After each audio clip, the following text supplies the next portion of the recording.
정부가 코로나 확진자가 급증하다 보니까 그죠? 위중증 환자 급증하고 병상 부족하고 하다 보니 국립대병원은 일단 코로나19를 우선 치료한다고 합니다.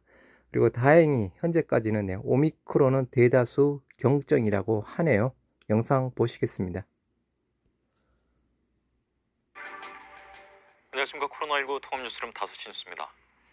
일주일째 1000명 안팎의 위중증 환자가 유지되고 있는 가운데 코로나19 중환자 병상 부족 문제를 해결하기 위해서 전국 국립대병원에서 코로나19 치료를 우선순위에 두도록 했습니다.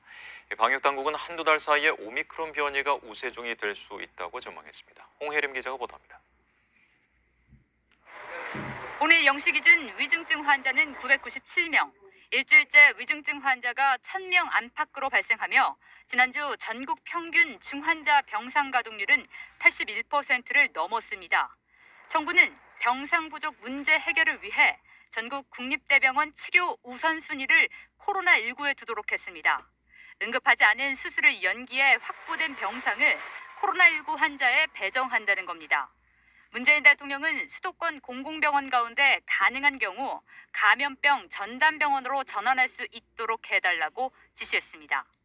코로나 진료 가력 관련 전문 과목 담당 근무관을 수도권 지역 코로나 중증 병상 운영 상급 종합병원에 전면 투입하겠습니다. 부족한 병상 파악과 빠른 지원을 위해 전국 17개 시도에 현장 방역 의료 지원반도 운영합니다. 또 전국에 임시 선별진료소 34개를 더 설치하기로 했습니다.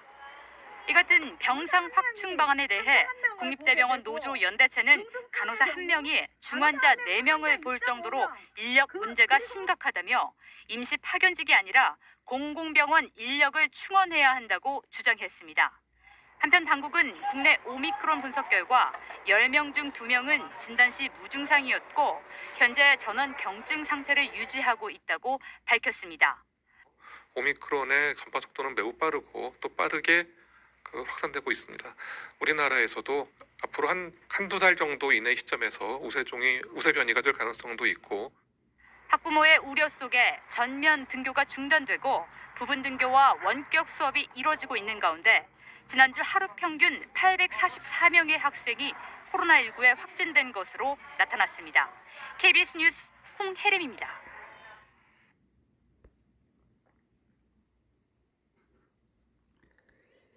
금일 그저 우리 국내 증시뿐만 아니고 일본, 홍콩, 중국 모두 아시아 증시 모두 급락했는데요.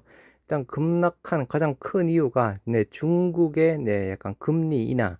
실질적으로 중국 경기 그죠? 경기가 부진하다는 전망 부분은 알려진 악재 부분이었는데 실질적으로 경기 부양을 하기 위해서 금리를 인하했는데 경기 부양할 만큼의 금리 인하가 아니다라고 하는 소식 영향 부분이라고 합니다. 빨라진 긴축, 중국의 경기 우려, 아시아 증시 곡소리 났다고 되어 있는 부분인데요.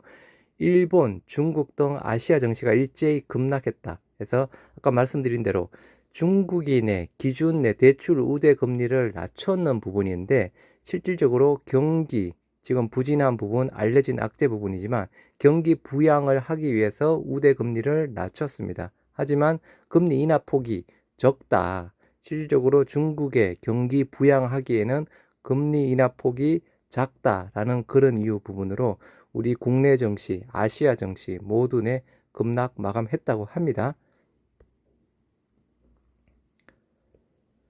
한투연이 오늘 오후 4시에 그 기자회견을 가졌던 부분이었죠. 한번 보시도록 하겠습니다. 한투연, 동학개미 민심 반영하는 대선 후보 지지하겠다라고 발표를 했습니다. 대선 후보들의 주식시장 발전을 위한 6개 항목을 제안했는데요. 공매도 총량제, 양도소득세 2년 연기, 무분별한 물적 분할 금지 등을 담았다고 합니다. 개인 투자자 및 소액주주 시민단체연합이 동학개미들의 민심을 공약에 적극 반영하는 대선 후보를 공개 지지하겠다고 선언했습니다. 이들은 공매도 제도 개혁과 주식 양도세 과세 철회, 무분별한 물적 분할 금지 등 개인 투자자 권익 보호를 위한 방안들을 제안했다고 하네요. 그래서 금일 그죠 오후 4시에 광화문 서울청사 앞에서 일단은 기자회견을 열고 이와 같은 내용을 발표를 했습니다. 네, 한투현 대표, 네, 정의정 대표님이죠. 차기 대통령은 주식을 통해 국민이 재산을 증식하고 주식이 연금 역할을 함으로써 안정된 노후를 보장하는 시대를 열어야 한다며 주식 투자자 민심을 공략에 최대한 반영하는 후보를 공개 지지 선언할 것이라고 이야기를 했습니다. 이에 따라 6가지 제안 사항을 일단은 이야기를 한 부분이었는데요. 우선 현 공매도 제도가 외국인과 기관에 유리한 구조라고 지적하며 제도 개혁의 필요성을 주장했습니다. 사실상 무기한 연장이 가능한 외국인과 기관의 공매도 상한 기간을 90일로 변경하고 개인과 같이 공매도 전거급 도입을 법제화하는 방안 등이 포함이 되었 부분인데요. 또한 종목별로 발행 주식수의 3에서 5% 이내로 공매도를 제한하는 공매도 총량제 도입, 시장 조성자 제도 폐지 또는 전면 개전 등을 제안했다고 합니다. 또한 2023년부터 금융투자소득세, 개인 주식 양도세가 시행이 되는 부분이죠. 이 부분을 전면 철회 또는 2년 연기를 주장했습니다. 개인 큰손들이 국내 증시를 떠나며 코스피 단기 폭락이 불가피하며 양도세 전면 확대 시기는 개인 투자자 독박 과세로 불공정하다는 것입니다. 그래서 그죠? 개인 투자자들 주식 투자로 5천만 원 초과 수익금에 대해서 대략 22% 정도 세금이 부과되는 부분이죠. 정 대표는 양도세를 철회하는 대신 정권거래소를 소폭 인상하는 것이 바람직하다며 거래세는 개인과 외국인, 기관의 평등한 조건으로 과세할 수 있는 방안이며 세수 예측이 용이하며 세수 정대 효과도 더 크다고 설명을 했습니다.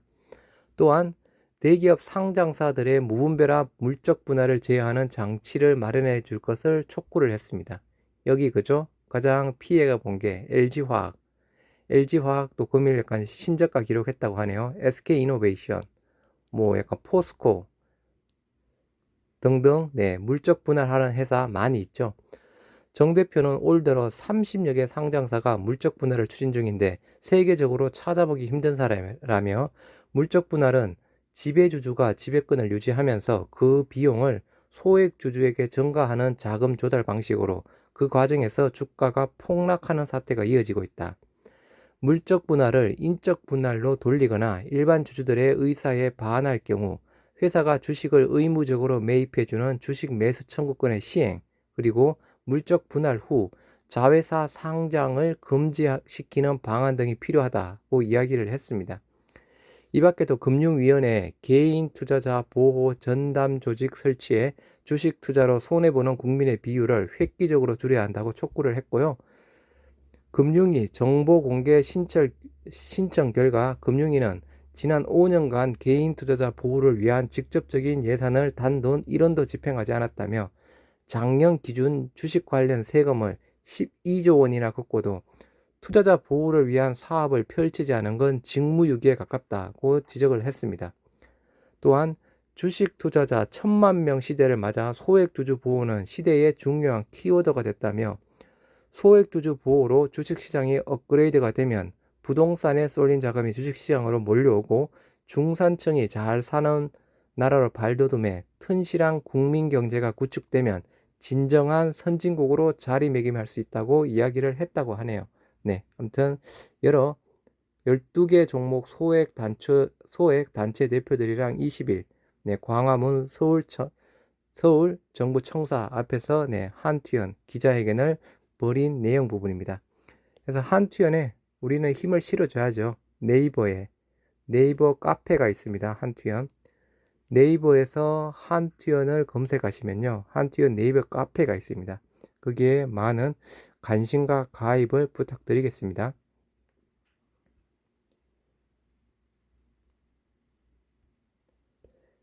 제약 바이오 배당 러시 성난 주주 달래기 해서 우리 셀트리온에 관련된 내용이 나오는 영상입니다. 한번 보시도록 하겠습니다.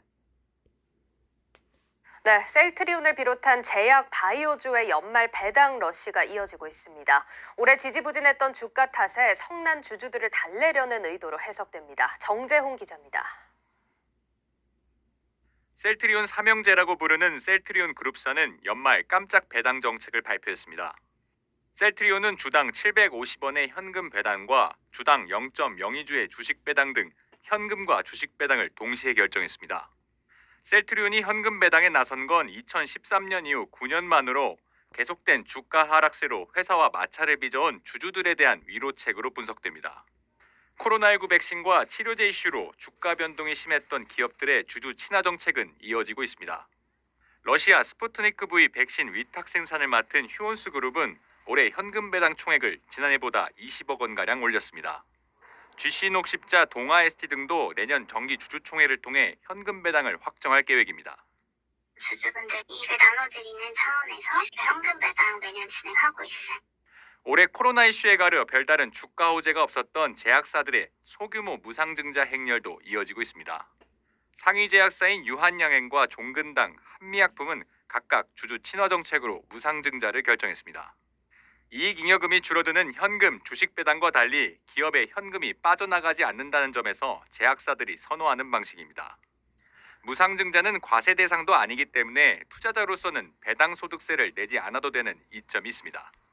이 밖에도 올해 큰 폭으로 성장한 삼성 바이오로직스와 SK 바이오사이언스가 상장 이후 첫 배당에 나설지도 관전 포인트입니다. 한국경제TV 정재용입니다.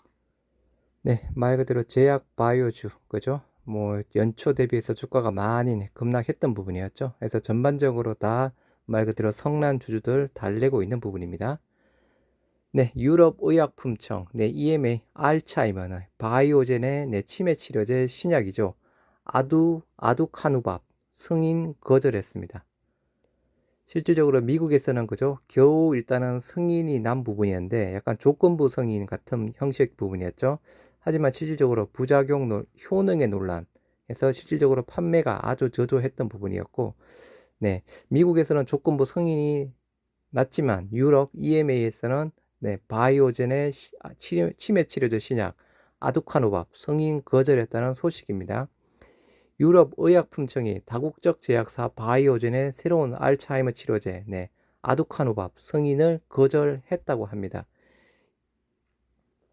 최근 EMA 산하 약물사용자문위원회가 심사한 의약품에 대한 12월 승인 권고를 발표하면서 미국 FDA로부터 승인받은 알츠하이머 치료제에 대한 승인을 권고하지 않았다라고 의견을 내놓았습니다.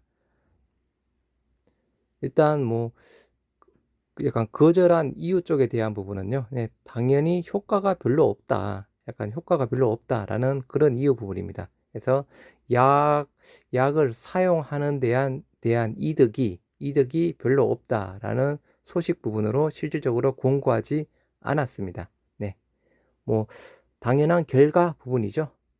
네, 감사합니다.